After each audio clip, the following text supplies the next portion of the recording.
حالا وقتی که زکات میدید به یک بیچاره بینوا قرضدار، خصوصا قرضدارا کم نیستن، هستن در همه دیه و در همه محیط زیست و محله و منطقه و کوچه قرضدارا هستن، با سبب قرضدار شدگی هستن.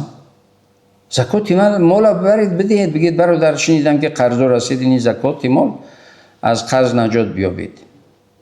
تا حیاتی که دارد اون انسانی که قرضدار است، زکات مال رو وقتی که میدهید در حقتون دعای خیر برکت میگوید.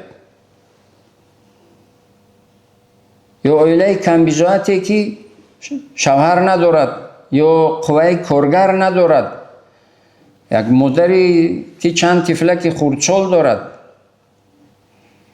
قوه کاری نیست، قوه کاری ندارند، میدونید در محل شما هست، در کوچه شما هست، در بنا و ساختمانی که بلندوشیانی که زندگی دارید، میدونید آهسته برده با اونا کمک کنید و از وقتی که زکات بدهید، وقتی زکات رو دادید در عوض زکات هیچ چیز از هیچ کسی طلب نکنید. حتی گفتم که حتی علما دانشمندان میگن که دعا طلب کردن حتی جایز نیست، دعا طلب کردن جایز نیست.